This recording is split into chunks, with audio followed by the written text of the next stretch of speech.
Hello there. If this is a recommended video, please stick around. I promise you it'll be worth your time.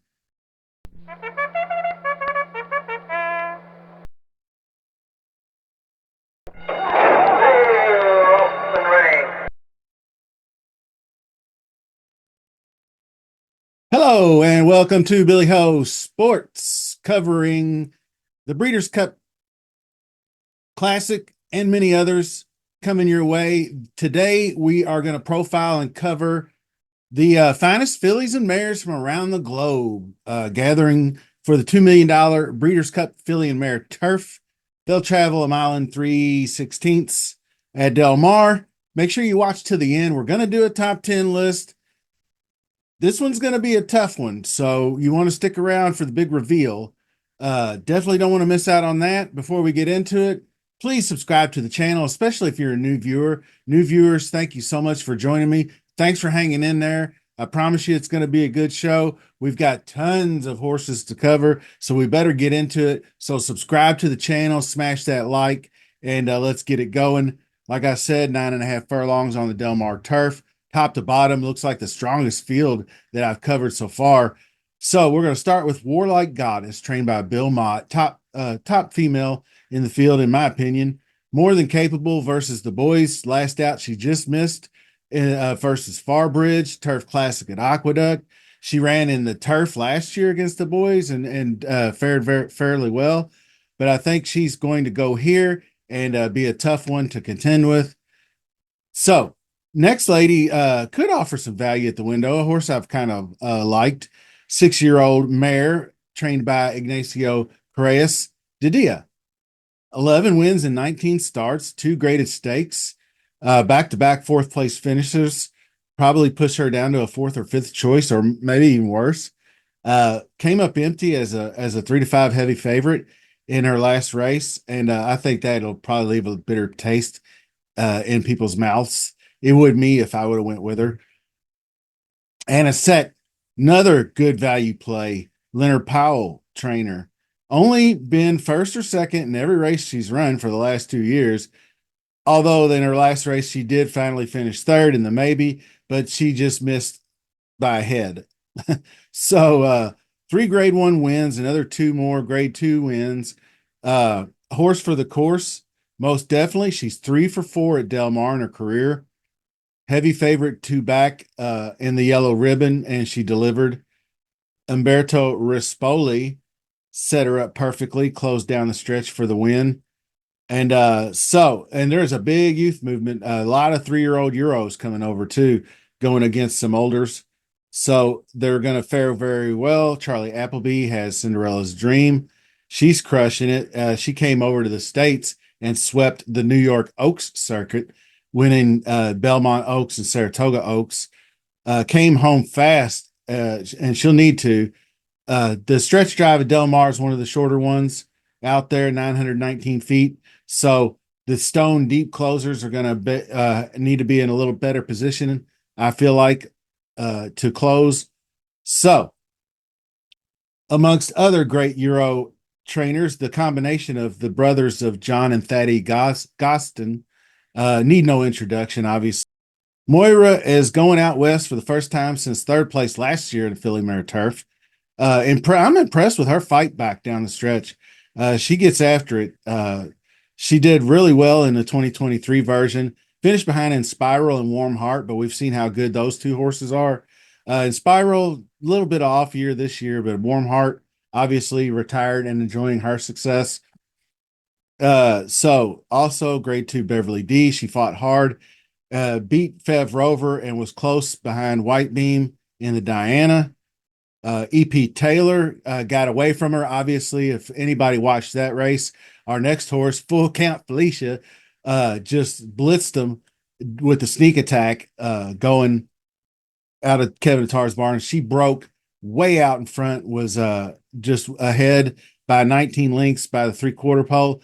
But the thing of it was is she got out to like a 25-second opening quarter, and then she turned it loose and got out for a 48 half mile. So I think that's how she got out to such a big lead. She kind of lulled them to sleep in the beginning and then got out in front of them. and had enough to hold off stablemate Moira for 3.5 lengths lead. That was jockey Kazushi Kimura riding that one. And Kimura is a great jockey. He judged this horse well the first time aboard. Speaking of first times, Kimura is actually leaving Woodbine, and he is going to ride. He rides out west of Santa Anita, but he's going to ride the full meet at Del Mar this time for the first time. So he Kimura might be riding, and jockey assignments will be important to me in this race because I always have my favorite turf jockeys. Kimura is a good one. I think he'll ride Philip D'Amato's Hang the Moon, 4-year-old filly by Uncle Mo. 3 wins and 4 starts this year. Won the Maybe Stakes 2 back at Del Mar. Then Rodeo Drive at Santa Anita. Was juicy 9-1. Easily blew by 3-2. Favorite I Scream You Scream. And another one that's Aspen Grove, who's been touted in several races. Beautiful Love is another one. Irish bred filly for trainer Charlie Appleby. Big run in the Way of Stakes, came up short. Then a good effort versus Older. Previous to that, the Jockey Club Oaks at Aqueduct win.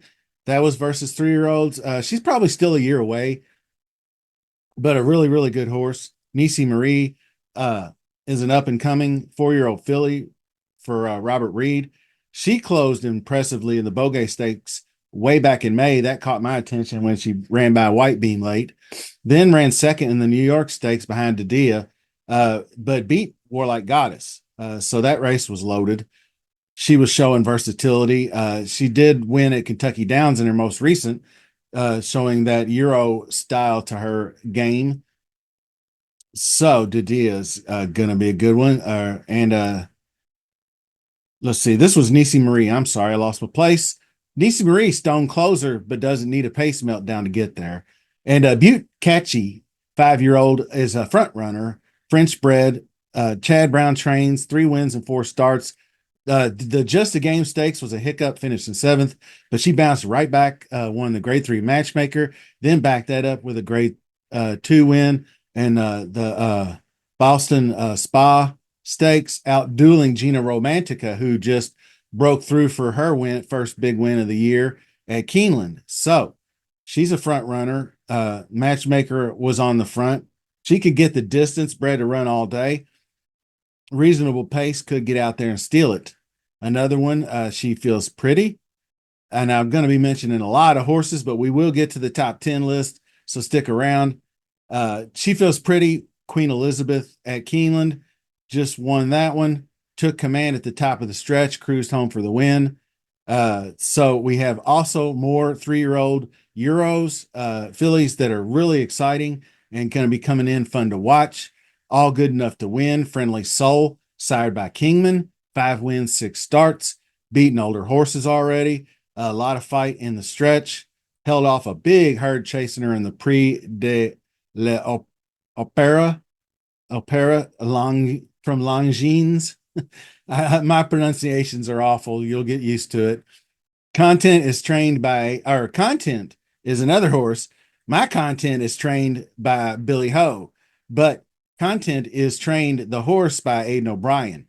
After winning the Darley Yorkshire Oaks, she proved her ability to highest level, 4th in the juvenile fillies last year, so she's got Breeders' Cup experience, and she's got the most experience of most of these here. Opera Singer's another one from the O'Brien stable. Aiden, that is, sired by the great Justify, right up there with horses like Porta Fortuna, who's going to take on the fellas, and older females like Emily Upjohn, who she defeated in the Nassau Stakes. So anyway, that feels like I could just profile 30 horses or more in this race, and at least 25 of them look like they could be good enough to win. A few more I'll mention. White Beam obviously is a veteran, been around a lot. When the pace is right, she can get it done. I Scream You Scream, 3-year-old with just 5 starts.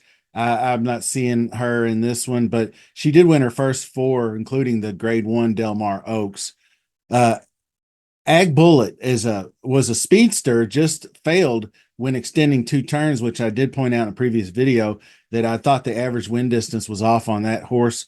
So I don't know if this one will be there, but I don't like that she'll have to run a mile and 3/16. Idea Generation is coming into the Philly and Mare Turf by way of winning the Flower Bowl for trainer Chad Brown. Then you have Aspen Grove, uh, daughter of Justified, finished second in the rodeo.